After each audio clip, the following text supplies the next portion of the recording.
Hello friends, very good morning. So ఇవాళ editorial start చేసే ముందు let me make this announcement. UPSC courses పైన now మీ అందరికీ తెలిసిందే we have this special concept called 5,000 per month. అంటే ఒకేసారి ఫీజు పే చేయలేని వాళ్ళందరికీ కూడా యూపీఎస్సిని కూడా అందుబాటులో తీసుకొచ్చే ప్రయత్నంలో భాగంగా నెలకి 5,000 చొప్పున కట్టే అవకాశాన్ని మనం కల్పిస్తున్నాం. అలాగే యూపీఎస్సి ఇన్ఫినిటీ ప్రోగ్రామ్ మామూలుగా అయితే మీకు ఈఎంఐలో 60,000 ఉంటుంది. In this month we are offering it 50,000. 50,000 కూడా మీరు 10 నెలలు నెలకి 5,000 చొప్పున పే చేసి జాయిన్ అవ్వచ్చు.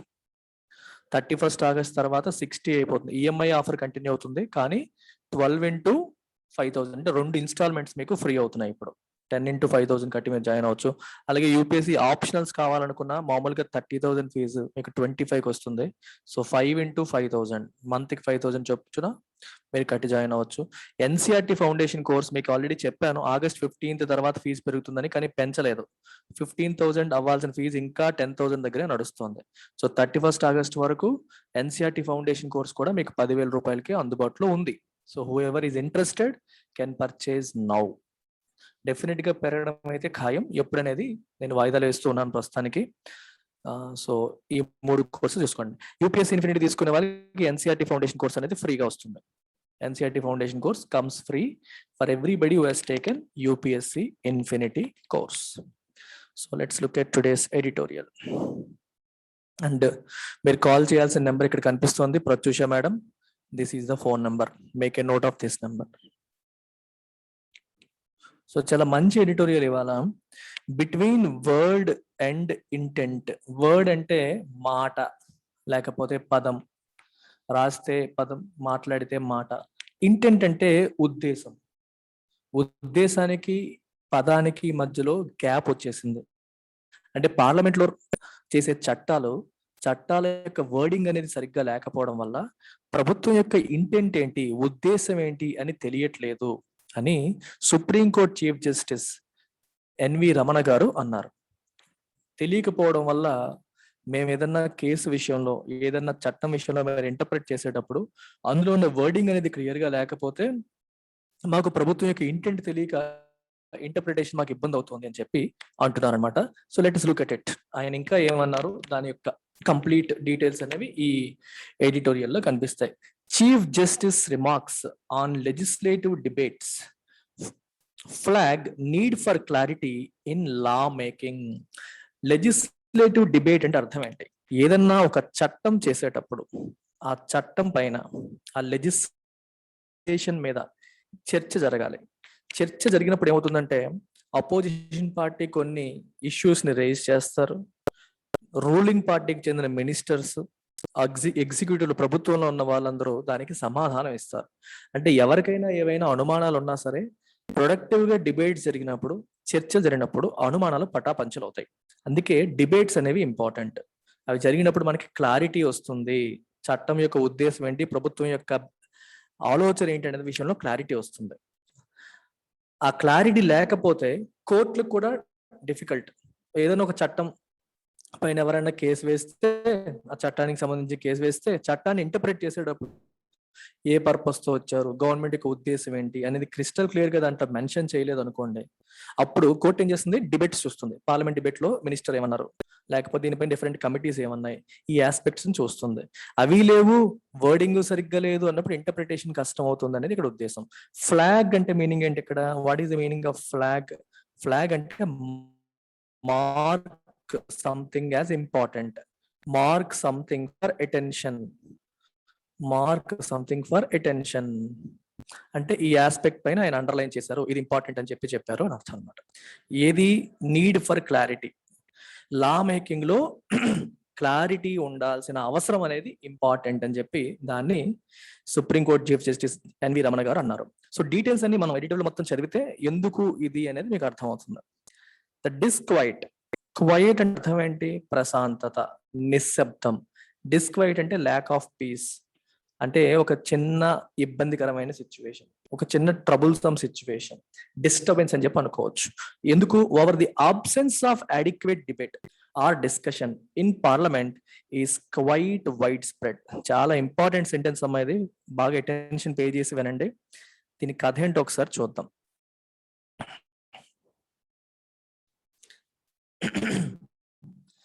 డిస్క్వైట్ అంటే అర్థం ఏంటి? ఒక డిస్టర్బెన్స్ లాంటిది, మనలో చిన్న కలిగిన ఆందోళన, ఒక ఇబ్బందికరమైన సిచ్యువేషన్ మనం డిస్క్వైట్ అంటాం. క్వైట్ అంటే అర్థం ఏంటి? ప్రశాంతంగా ఫ్రీగా ఉండడం క్వైట్. డిస్క్వైట్ అంటే ఫీలింగ్ ఆఫ్ అనీజ్ అనమాట. ఎందుకు? Over the absence of adequate debate. చాలా ఇంపార్టెంట్ ఆస్పెక్ట్, గుర్తుపెట్టుకోండి ఎప్పుడైనా సరే. ఇప్పుడు పార్లమెంట్ లో ఎవరుంటారు? మెంబర్స్ ఆఫ్ పార్లమెంట్, ఎంపీస్ ఉంటారు, రైట్? పార్లమెంట్ లోనే ప్రభుత్వం బిల్స్ ప్రవేశపెడుతుంది. గవర్నమెంట్ ఏం చేస్తుంది? బిల్స్ ప్రవేశపెడుతుంది. మరి ఏదన్నా బిల్లు ప్రవేశపెట్టినప్పుడు ఓటింగ్ జరుగుతుంది కదా. ఓటింగ్ జరిగే ముందు ఏమవుతుంది? డిబేట్ జరుగుతుంది, అంటే చర్చ జరుగుతుంది. ఈ డిబేట్ లో ఏమవుతుంది?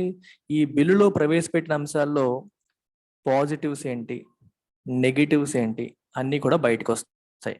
ఒకవేళ నెగిటివ్స్ ఏమన్నా ఉంటే, ప్రజలకు కానీ ఏదన్నా వర్గానికి కానీ ఇబ్బంది కలిగించే అంశాలు దాంట్లో ఉంటే, ఆ అంశాలని అపోజిషన్ రైజ్ చేస్తుంది, దాన్ని గవర్నమెంట్ ఆన్సర్ చేస్తుంది.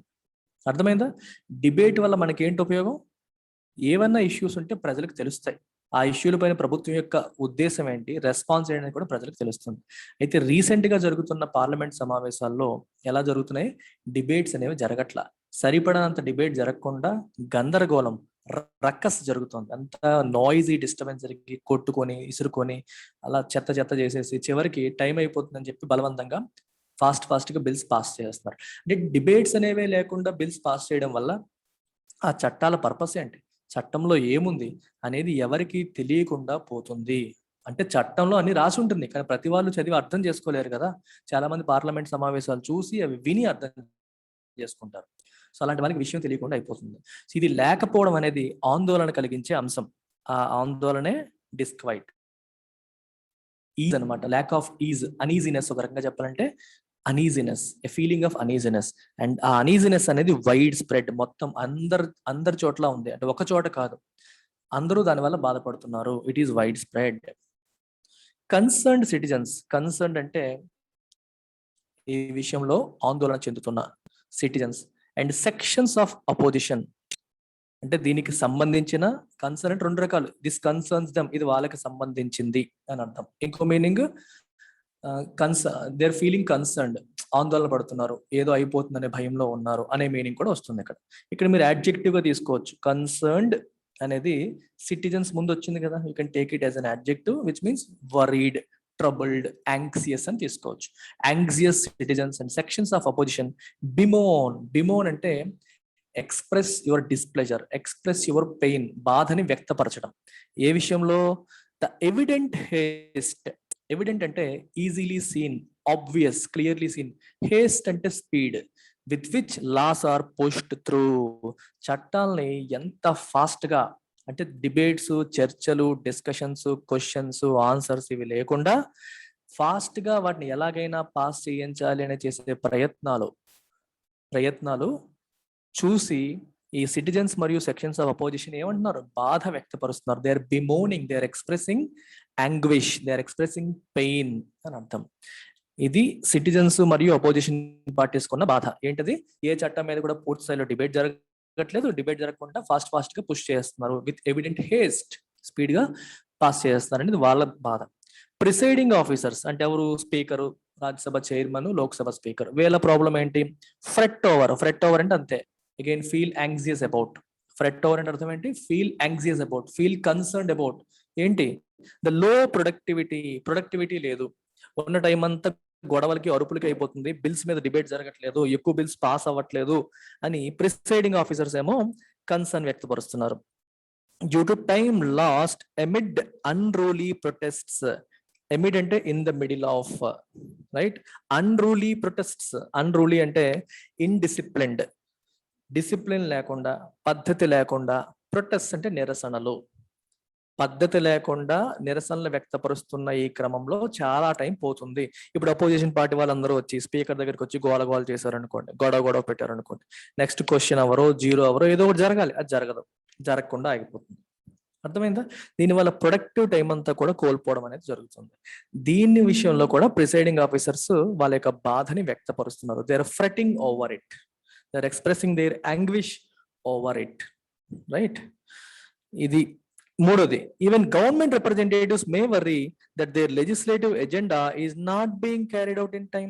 గవర్నమెంట్ అఫీషియల్స్ పెయిన్ ఏంటి? వాళ్ళు ఏవైతే చట్టాలు ప్రవేశపెట్టి ఈ పర్టికులర్ సెషన్ లో పాస్ చేద్దాం అనుకున్నారో అవన్నీ అవ్వకపోవడం, పార్లమెంట్ ముందే చాలా టైం అనేది వేస్ట్ అవ్వడం, ఎన్ని బిల్స్ పాస్ చేయాలనుకుంటున్నారో అన్ని బిల్స్ పాస్ చేయించలేకపోవడం, దానివల్ల గవర్నమెంట్ ఎజెండా కూడా ఫుల్ఫిల్ అవ్వదు. సో వాళ్ళు కూడా వాళ్ళ బాధను వ్యక్తపరుస్తున్నారు. అంటే సరైన డిబేట్ జరగకపోవడం వల్ల ఎంతమంది సఫర్ అవుతున్నారో చూడండి. సిటిజన్స్, అపోజిషన్ పార్టీస్ ఒకవైపు, ప్రిసైడింగ్ ఆఫీసర్స్ ఇంకోవైపు, ఈవెన్ గవర్నమెంట్ కూడా, even the government itself is not happy because their agenda is not being carried out in time. ఇప్పుడు మరి చీఫ్ జస్టిస్ ఆఫ్ ఇండియా ఏమంటున్నారు? The chief justice of India, justice NV Ramana, ఈయన ఏమంటున్నారు? Has added a new dimension to this sense of discontent by pointing out the absence of any help from parliamentary debates when courts are faced with ambiguities or lacunae in laws. Very good sentence, chala important sentence adi. Chief Justice NV Ramana ఏమన్నారో చూడండి. He has added a new dimension to this sense of discontent. Discontent అంటే అసంతృప్తి. ఇప్పుడే మీకు చెప్పాను already. ఇక్కడ discontent అంటే meaning ఏంటి? అసంతృప్తి.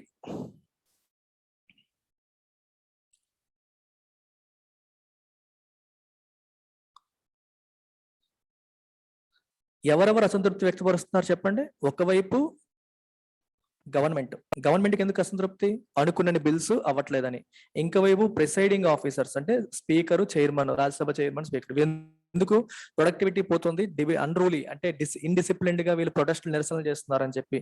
ఇంకోవైపు అపోజిషన్ పార్టీస్, వీళ్ళు ఏమంటున్నారు? బిల్లులన్నీ బలవంతంగా పాస్ చేస్తున్నారు సఫిషియెంట్ డిబేట్ లేకుండా అని చెప్పి వాళ్ళు, సిటిజన్స్ కూడా ఇబ్బంది పడుతున్నారు. దీనికి supreme court judgment CJI is added new dimension. ఈయన ఏమంటున్నారో చూడండి. ఈయన యాడ్ చేస్తున్న కొత్త డైమెన్షన్ ఏంటి? వీళ్ళందరూ చెప్తున్నవి కాకుండా నేను కొత్తగా ఇంకో మాట చెప్తున్నారు. ఈయన ఏమంటున్నారంటే the absence of any help from parliamentary debates when courts are faced with ambiguities or lacunae in loss.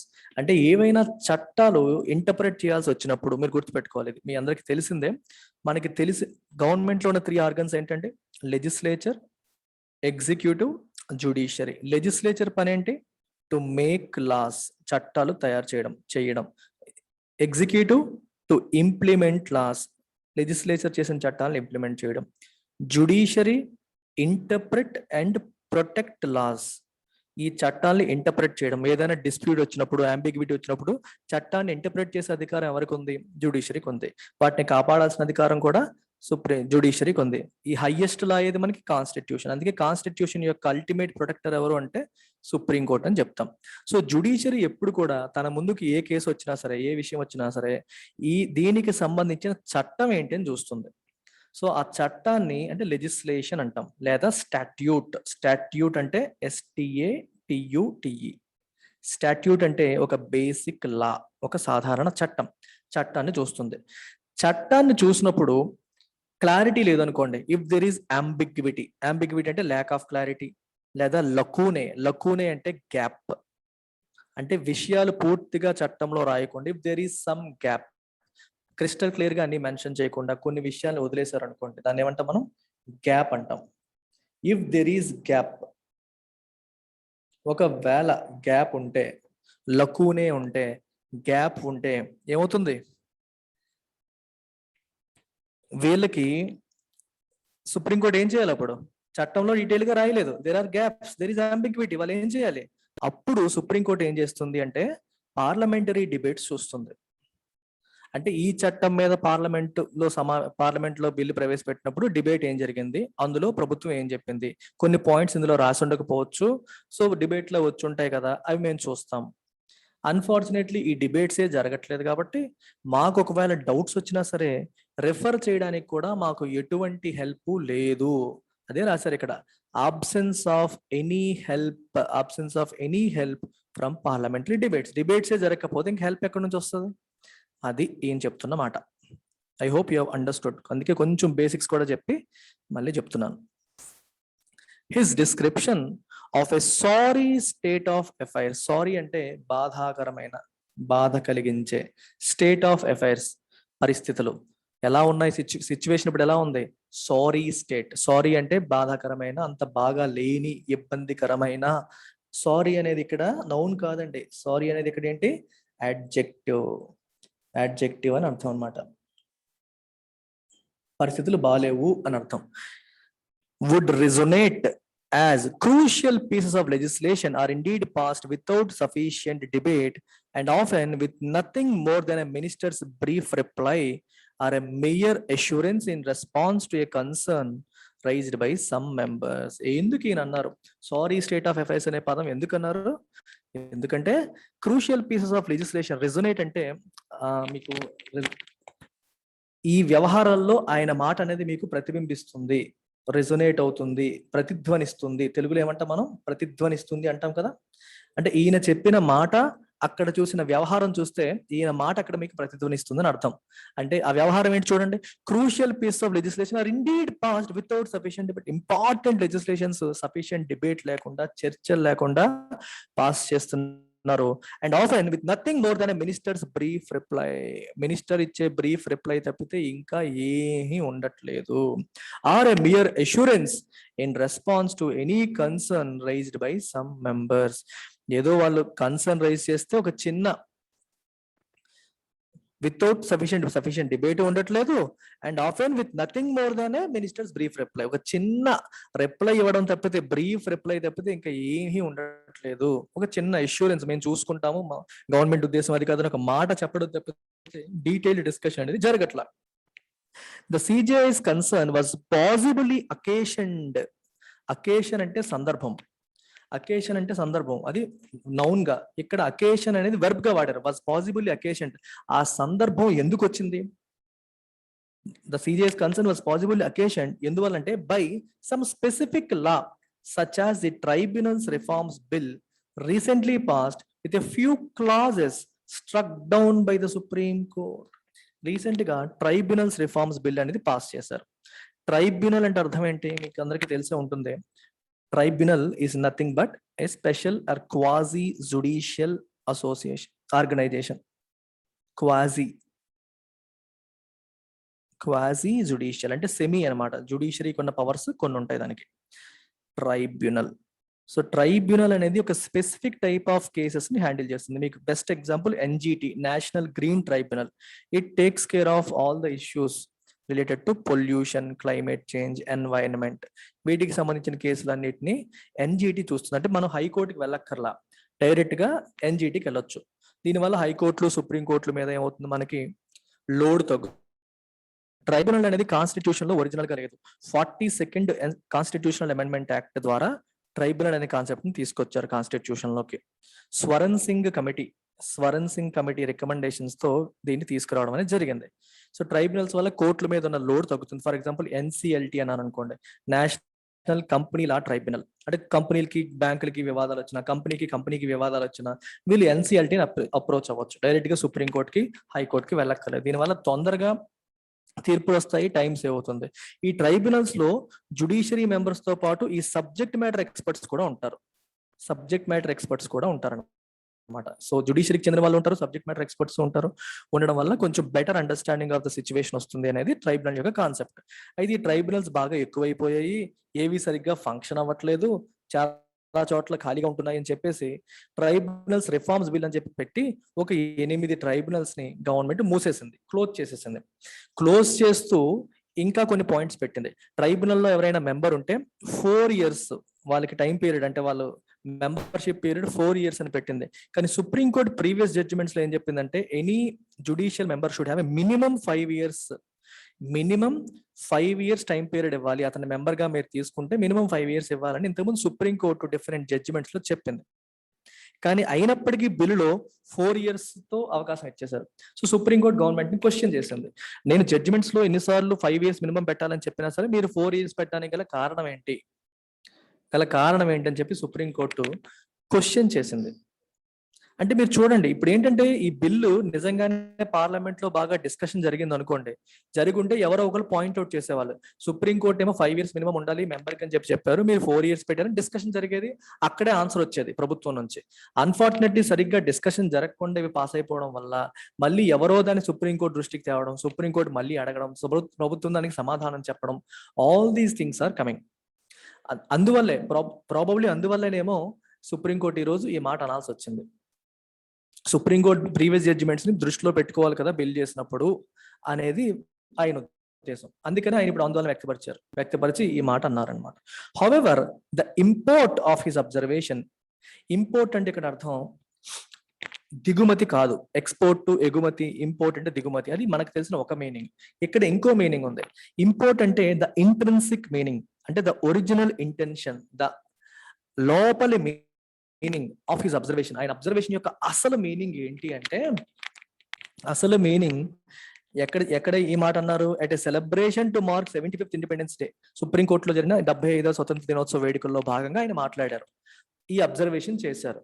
అయితే ఈ అబ్జర్వేషన్ యొక్క అసలు మీనింగ్ ఏంటి, was that when the courts were unable to fathom అంటే understand the intent behind some laws, ఈ చట్టాల వెనకాలన్న purpose ఏంటి, intention ఏంటి అనేది మేము అర్థం చేసుకోలేకపోతే, the parliamentary record could throw some light if the debates were sufficiently enlightening. మేము ఒకవేళ పార్లమెంట్ మీరు రాసిన చట్టాన్ని చదివి మేము అర్థం చేసుకోలేకపోతే, if we were not able to understand it, at least we could refer to parliamentary debates. Parliamentary debate మేము చూస్తే అది మమ్మల్ని ఎన్లైటన్ చేస్తుంది, ఓహో గవర్నమెంట్ యొక్క ఉద్దేశం ఇదా, ఈ చట్టం వెనక ఆలోచన ఇదా అని మేము తెలుసుకోగలుగుతాము అని సిజేఐ ఎన్వి రమణ గారి యొక్క ఉద్దేశం. ఇప్పుడు డిబేట్సే జరగకపోతే మేము ఎక్కడ చూస్తాం, ఎవరిని అడుగుతాం, లా క్లియర్ గా లేకపోతే అనేది ఆయన question mark. He referred to the illuminating debate on the Industrial Disputes Act as an example. Industrial disputes act విషయంలో డిబేట్ అనేది బాగా జరిగింది. ఇల్యూమినేటింగ్ అంటే మనకి ఇల్యూమినేషన్ అర్థం అంటే వెలుగు అంటే నాలెడ్జ్, అంటే మనందరికీ నాలెడ్జ్ అందించేలాగా జరిగిన డిబేట్ ఒక ఎగ్జాంపుల్ గా చూపించారు. ఒకవేళ చట్టంలో ఉన్న విషయాలు అర్థం కాకపోయినా ఈ డిబేట్ వల్ల క్లారిటీ వచ్చేస్తుంది అని ఆయన ఉద్దేశం. సో డిబేట్ సఫిషియెంట్ గా జరిగితే బాగుంటుంది అని వాళ్ళ యొక్క ఉద్దేశం. సెకండ్ పారాగ్రాఫ్ కొద్దాం. It is quite true that a fuller debate in the legislature would provide greater insight into the intent behind laws. నిజమే, ఏది నిజం, పూర్తి స్థాయిలో డిబేట్ జరిగితే లెజిస్లేచర్ లో అంటే పార్లమెంట్ లో లేకపోతే అసెంబ్లీలో, it would provide greater insight into the intent behind laws, చట్టాల వెనకాలన్న ఉద్దేశం ఏంటి, ఇంటెంట్ ఏంటి అనే విషయంలో ఫుల్ క్లారిటీ మనకి డిబేట్ ద్వారా తెలుస్తుంది. కాకపోతే but A situation that requires a scrutiny of such intent ought not to arise in normal circumstances. అసలు ఒక చట్టం అంతా చదివిన తర్వాత ఈ చట్టం యొక్క ఇంటెంట్ ఏంటి అనే మనకి క్వశ్చన్ వచ్చిందంటేనే అది కరెక్ట్ కాదు కదా. ఆలోచించండి, ఎంత పెద్ద చట్టం రాశారు, ఎంత పెద్ద చట్టం రాసి లా మేకింగ్ చేసినప్పుడు అది చదివితే A to Z మనకు అర్థం అయిపోవాలి. మళ్ళీ నేను ఈ చట్టాన్ని అర్థం చేసుకోవడానికి మళ్ళీ ఇంకో డిబేట్ ని చూడాల్సి వచ్చింది అంటే చట్టాన్ని సరిగ్గా రాయలేదనే కదా అర్థం. అందుకే రాశారు ఆట్ నాట్ టు అరైజ్. సాధారణ సందర్భాల్లో ఒక చట్టం కరెక్ట్ గా ఉందా లేదా అని తెలుసుకో, అది దాని చట్టం యొక్క ఉద్దేశం ఏంటి, చట్టం మొత్తం చదివి ఉద్దేశం ఏంటో తెలియట్లేదు అనే పరిస్థితి రాకూడదు. It should not arise. దీన్ని స్క్రూటినీ చేసి దీని ఉద్దేశం ఏంటి అని స్క్రూటినీ చేసే పరిస్థితి రాకూడదు. అంటే everything has to be crystal clear in the law itself. లాలోనే దీని యొక్క ఇంటెంట్ ఏంటంటే క్రిస్టల్ క్లియర్ గా మెన్షన్ చేసి ఉండాలి. అలా చేయలేదంటేనే తప్పదు. ఫస్ట్ ఆఫ్ ఆల్ అలాంటి సిచ్యువేషన్ అరైజ్ అవ్వకూడదు అని చెప్పి అంటున్నారు. Legislation should be drafted clear గా రాయాలి. And the letter of the law should not stray much beyond its purpose and scope. అందులో రాసిన పదజాలం అంతా కూడా తన స్కోప్ ఏంటి, తన పర్పస్ ఏంటి. ఇట్ షుడ్ నాట్ స్ట్రే అంటే మూవ్ అవే. ఏ పర్పస్ తో నువ్వు స్టార్ట్ చేసావో, ఏ పర్పస్ కోసం చట్టం చేస్తున్నావో అందులో ఉన్న కంటెంట్ అంతా కూడా ఆ పర్పస్ కి అలైన్ అయి ఉండాలి. It should not stray away from it. Stray అంటేనే move away from it. A purposive interpretation of the statute is normally required only when the wording of the law is unclear. చట్టంలో మీరు ఉపయోగించిన పదజాలం అనేది clear గా లేకపోతేనే దాని purpose ఏంటి, పర్పసివ్ ఇంటర్ప్రిటేషన్, దీని పర్పస్ ఏంటి అని ఇంటర్ప్రిట్ చేయాల్సిన సిచ్యువేషన్ వస్తుంది. Otherwise reliance on house committee reports or parliamentary debates is only an extrinsic aid and not fully determinant of law's meaning. చాలా ఇంపార్టెంట్ సెంటెన్స్ ఇది, చాలా ఇంపార్టెంట్ సెంటెన్స్, కేర్ఫుల్ గా వినండి. రిలయన్స్ అంటే ఆధారపడడం, ఆన్ హౌస్ కమిటీ అంటే parliamentary committees ఉంటాయి, వాళ్ళు ఇచ్చే రిపోర్ట్స్ కానీ పార్లమెంట్ లో జరిగే డిబేట్స్ మీద ఆధారపడడం అనేది ఎక్స్ట్రిన్సిక్ ఎయిడ్, అది ఎక్స్టర్నల్ సహాయం కింద మనం తీసుకోవాలి తప్పితే అసలు ఇంటెంట్ ఏంటో తెలుసుకోవడానికే బయట వాళ్ళ మీద ఆధారపడ్డాం అంటే అది కరెక్ట్ కాదు అని ఉద్దేశం. ఇక్కడ కేర్ఫుల్ గా మీరు ఒక విషయాన్ని వినాలి. సిజేఐ అంటున్న దానికి హిందూ ఎడిటోరియల్ అంటున్న దానికి చిన్న డిఫరెన్స్ ఉంది. సిజేఐ ఏమంటున్నారు, సిజేఐ సేయింగ్ ఒక లా యొక్క ఇంటెంట్ లేదా పర్పస్ తెలియడం కోసం నేను పార్లమెంటరీ డిబేట్స్ కానీ లేదా హౌస్ కమిటీ రిపోర్ట్స్ కానీ ఉంటే, రిపోర్ట్స్ ఉంటాయి, డిబేట్స్ కూడా బాగా జరిగితే మేము వీటిని చూసి ఇంటెంట్ అనేది అర్థం చేసుకోవడానికి అవుతుంది మాకు అని చెప్పి సిజే అంటున్నారు. హిందూ ఎడిటోరియల్ ఏమంటుందంటే అసలు ఇంటెంట్ లేదా పర్పస్ అనేది చట్టంలోనే క్లియర్ గా ఉండాలి. పార్లమెంటరీ డిబేట్ కానీ హౌస్ కమిటీ రిపోర్ట్ కానీ ఇవి ఎక్స్టర్నల్ ఎయిడ్స్, అంటే పర్పస్ కోసం వీటి మీద ఆధారపడేది కాదు. Purpose should be crystal clearly mentioned in the law itself. Law చదివిన పర్పస్ తెలియట్లేదంటే ఆ పదజాలం అనేది కరెక్ట్గా లేదు, వాళ్ళు సరిగ్గా డ్రాఫ్ట్ చేయలేదని అర్థం. ఎక్స్ట్రా ఇన్ఫర్మేషన్ కోసం మీరు దీని మీద ఆధారపడవచ్చు కానీ ఒరిజినల్ పర్పస్ కోసమే వీటి మీద ఆధారపడుతున్నారంటే ఈ చట్టం డ్రాఫ్ట్ చేయడంలోనే లోపం ఉంది. లోపం అనేది డ్రాఫ్టింగ్ లో ఉంది, డిబేట్ లో కాదు అని హిందూ ఎడిటోరియల్ అంటుంది. అంటే డిబేట్స్ కూడా జరగాలి కాదనట్లేదు, కానీ పర్పస్ కోసం చట్టం మీదే ఆధారపడాలి, ఆ వర్డింగ్ మీద ఆధారపడాలి, వీటి మీద కాదు అనేది హిందూ ఎడిటోరియల్ యొక్క వాదన, దీని యొక్క వాదన అన్నమాట.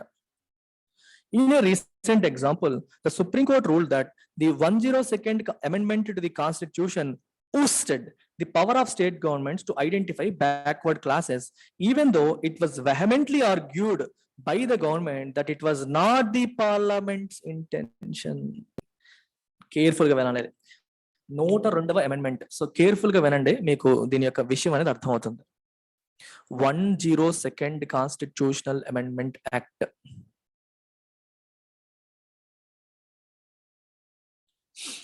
నేషనల్ కమిషన్ ఫర్ బీసీస్, ఈ 102వ కాన్స్టిట్యూషనల్ అమెండ్మెంట్ యాక్ట్ ద్వారా దీనికి కాన్స్టిట్యూషనల్ స్టేటస్ ఇచ్చారు. అంతవరకు it was a statutory body. Now it became a constitutional body. 102వ కాన్స్టిట్యూషనల్ అమెండ్మెంట్ యాక్ట్ తీసుకొచ్చిన తర్వాత ఇది కాన్స్టిట్యూషనల్ బాడీ అయిన తర్వాత ఏం చేశారంటే SEBCs, socially and economically backward classes ని ఐడెంటిఫై చేసి పబ్లిష్ చేసే బాధ్యత ఎవరి మీద పెట్టారు, ఎన్సీబీసీ మీద పెట్టారు. అంటే ప్రతి రాష్ట్రంలో కూడా బీసీస్ ఉంటారు, బ్యాక్వర్డ్ క్లాసెస్ ఉంటారు. ఇప్పుడు ఏమవుతుందంటే సెంట్రల్ లిస్టు స్టేట్ లిస్టులు సెపరేట్ గా ఉన్నాయి. అంటే సెంట్రల్ లిస్ట్ ప్రకారం కేటగరైజేషన్ ఒకలా ఉంటుంది, స్టేట్ లో కొన్నిసార్లు చూడండి, స్టేట్ లో మీకు బీసీఏ, బీసీబి, బీసీసీ, బీసీడీ అని ఉంటుంది. సెంటర్ వచ్చేసి ఓన్లీ ఓబీసీ ఉంటుంది. సెంట్రల్ ఎగ్జామ్స్ లో కానీ సెంట్రల్ ఎడ్యుకేషన్ ఇన్స్టిట్యూషన్స్ లో కానీ మీరు అడ్మిషన్ కోసం రిజర్వేషన్ కావాలంటే ఓబీసీ అంటారు. స్టేట్ కి వచ్చేసరికి బీసీఏ, బీసీబీ, బీసీడీ, బీసీ ఇలా రకరకాల ఫర్దర్ క్లాసిఫికేషన్ అనేది ఉంటుంది. ఈ క్లాసిఫికేషన్ అంతా ఎవరు చేసుకుంటున్నారు ప్రస్తుతానికి, స్టేట్ గవర్నమెంట్స్ చేసుకుంటున్నాయి. ఇప్పుడు ఎవరు చేస్తారు, ఎన్సీబీసీ చేస్తారు. 102వ కాన్స్టిట్యూషన్ అమెండ్మెంట్ యాక్ట్ తర్వాత వచ్చేసరికి ఇటువంటిది ఎన్సీబీసీ చేస్తుంది. అయితే ఆ అమెండ్మెంట్ యాక్ట్ మీరు క్లియర్ గా చదివితే ఎన్సీబీసీ చేస్తుంది, స్టేట్ గవర్నమెంట్స్ కేటగరైజ్ చేసే అధికారాన్ని కోల్పోతున్నాయి అనేది క్రిస్టల్ క్లియర్. సెంట్రల్ గవర్నమెంట్ ఏమంటది, మేము స్టేట్ గవర్నమెంట్ యొక్క అధికారాన్ని మేము తీయడం మా ఉద్దేశం కాదు అంటుంది. వినండి, వాళ్ళ ఉద్దేశం స్టేట్ గవర్నమెంట్ యొక్క అధికారం తీసేయడం కాదు అంటుంది. కానీ సుప్రీంకోర్టు రీసెంట్ గా స్టేట్మెంట్లో ఏం చెప్పింది, 102వ అమెండ్మెంట్ యాక్ట్ ని చదివి మీ ఉద్దేశం అది అవునా కాదా అనేది ఎవరికి తెలుసు, కానీ మీరు రాసిన చట్టం, మీరు రాసిన అమెండ్మెంట్ ప్రకారం కరెక్ట్ గా చదివితే ఈ అధికారం స్టేట్ గవర్నమెంట్స్ కి ఇప్పుడు లేదు. ఇట్ ఈస్ లైక్ దిస్, ఈ అధికారం అనేది ఊస్ చేయబడింది. State governments have lost the authority to identify or categorize SEBCs. BCA కింద ఎవరు, బీసీబీ కింద ఎవరు, ఇది కేటగరైజ్ చేసే అధికారం పోయింది. యాక్చువల్గా మనకి ఎస్సీస్ కి ఎస్టీస్ కి వచ్చేసరికి నేషనల్ కమిషన్ ఫర్ ఎస్సీస్, నేషనల్ కమిషన్ ఫర్ ఎస్టీస్ ఉంటాయి చూడండి, వాళ్ళే చేస్తారు. స్టేట్స్ చేయడానికి ఏమి ఉండదు. బీసీస్ మాత్రం స్టేట్స్ చేసేవాళ్ళు. ఇప్పుడు ఈ విషయంలో కూడా స్టేట్స్ చేయడానికి లేదు, ఓన్లీ సెంట్రల్ గవర్నమెంట్ ఎన్సీబీసీ మాత్రమే చేస్తుంది అని చెప్పారు. అయితే state governments can give suggestions, వాళ్ళ రికమెండేషన్స్ ఇవ్వచ్చు, సజెషన్స్ ఇవ్వచ్చు, దాని ప్రకారం వాళ్ళు చేయొచ్చు. కానీ మొత్తం ఫైనల్ పని స్టేట్ గవర్నమెంటే చేసే అధికారం అనేది కోల్పోయింది. అంటే పలానా వ్యక్తి నాయి బ్రాహ్మణ్ బేసీబీయా బీసీఏనా, పలానా చాకలివాడు బీసీఏనా బీసీబీనా బీసీసీయా, పలానా మంగళి బీసీఏనా బీసీబీనా బీసీసీనా, ఇది ఇప్పటి వరకు స్టేట్ గవర్నమెంట్ చేసే, ఇకపై ఎన్సీబీసీ చేస్తుంది అని ఉద్దేశం. ఎన్సీబీసీ ఫ్రెష్ లిస్ట్ ఇచ్చేంత వరకు పాతదే కంటిన్యూ అవుతుంది, లేకపోతే ఎన్సీబీసీ వాళ్ళు ఇచ్చే కొత్త లిస్ట్ ప్రకారం వెళ్తుంది. అయితే ఇదంతా నేను ఇక్కడ ఎందుకు చెప్తున్నానంటే, ఈ అమెండ్మెంట్ యాక్ట్ ని సుప్రీంకోర్టు చదివి ఏం చెప్పిందంటే రీసెంట్ గా స్టేట్ గవర్నమెంట్ యొక్క అధికారం పోయింది అని చెప్పింది. సెంట్రల్ గవర్నమెంట్ ఏమంటుంది, మాకు అది కాదు అంటుంది. ఇప్పుడు ఏది నమ్మాలి? జస్టిస్ రమణ గారు ఏమంటున్నారు, చట్టంలో ఏదన్నా క్లియర్ గా లేకపోతే మేము డిబేట్స్ లోనో వాటిలోనో మేము చూస్తామని చెప్తున్నారు. డిబేట్స్ లో ఏం చెప్తుంది గవర్నమెంట్, తన ఉద్దేశం చెప్తుంది. ఇప్పుడు గవర్నమెంట్ ఏమంటుంది, మా ఉద్దేశం అది కాదు అంటుంది. ఇప్పుడు గవర్నమెంట్ నా ఉద్దేశం అది కాదు అనే విషయాన్ని నమ్మాలా, చట్టంలో వీళ్ళకి అనిపించింది నమ్మాలా? చట్టంలో ఏది అనిపించింది అదే నమ్మాలి. What was clearly written there has to be understood. అందుకనే వర్డింగ్ ఈజ్ మోర్ ఇంపార్టెంట్. బయట కంటే మాటల కంటే కూడా వర్డింగ్, డ్రాఫ్టింగ్ అనేది కరెక్ట్ గా ఉండాలి. అదే ఇక్కడ రాశారు.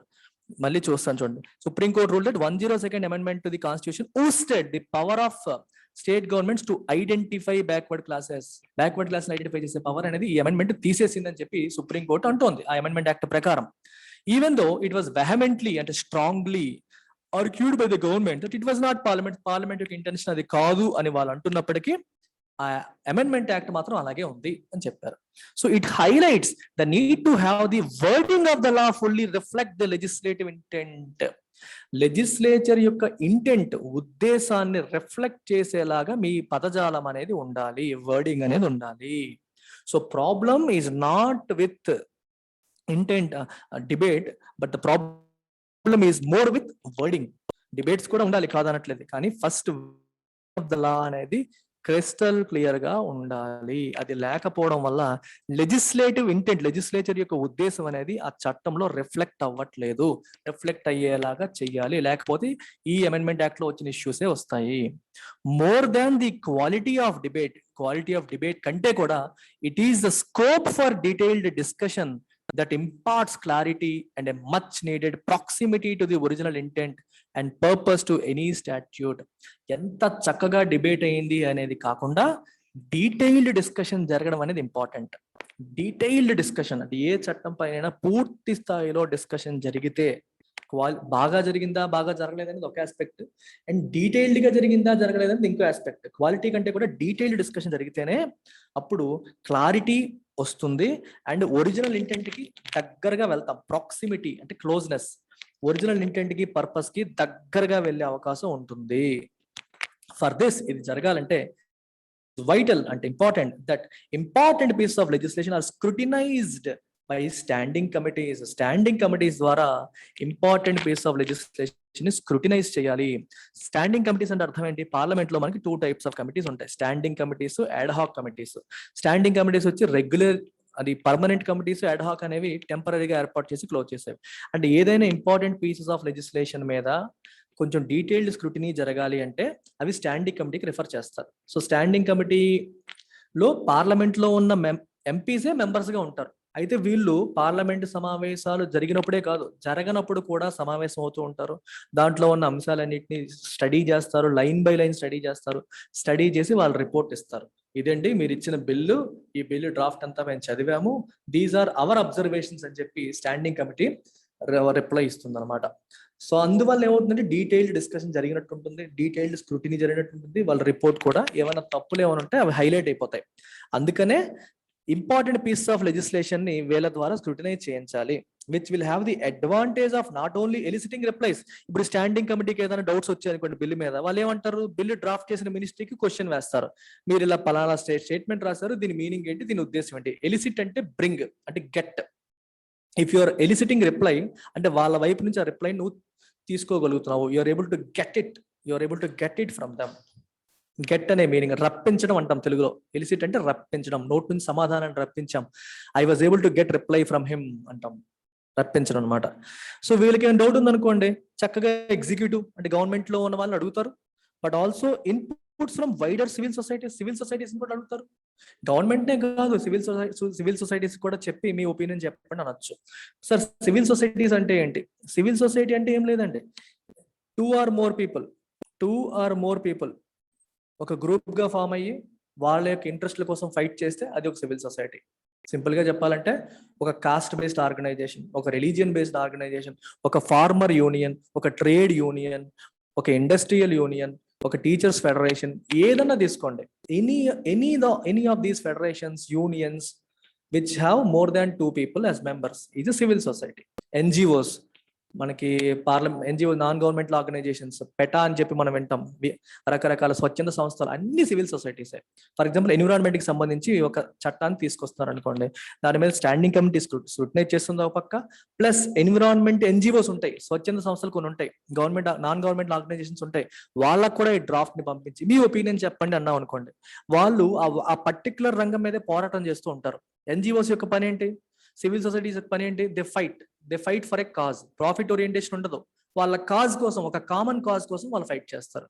ఇప్పుడు ఎన్వైరన్మెంటల్ ఎన్జిఓస్ అన్ని కూడా పొల్యూషన్ జరగకుండా చూడాలి, కొత్తగా ఏదైనా ప్రాజెక్టులు వస్తే ఎన్వైరన్మెంట్ దాని వల్ల చెడిపోకుండా చూడాలనేది వాళ్ళ యొక్క కామన్ కాజ్, దానికోసం వాళ్ళు ఫైట్ చేస్తారు. వాళ్ళకి మీరు ఆ డ్రాఫ్ట్ ఇచ్చారనుకోండి, వాళ్ళు కూడా వాళ్ళ ఒపీనియన్ షేర్ చేస్తారు. అర్థమైందా? So standing committees can get replies from the executive అంటే గవర్నమెంట్, అంటే మనకి మినిస్ట్రీ అనమాట. మినిస్ట్రీ మీరు ఎందుకు ఇది పెట్టారు, మీ ఉద్దేశం ఏంటని వాళ్ళని అడగొచ్చు, లేదా సివిల్ సొసైటీస్ నుంచి కూడా ఒపీనియన్స్ తీసుకోవచ్చు. Before the statute is framed. Statute అంటే లా, ఈ చట్టం చేసే ముందే ఇవన్నీ కూడా జరిగితే తప్పులు జరిగే అవకాశం తక్కువ ఉంటుంది, తప్పులు దొరికే అవకాశాలు తక్కువ ఉంటాయి, కోర్టుకి తలనొప్పులు ఉండవు అని దీని యొక్క ఉద్దేశం. ఓకేనా? Take care, bye.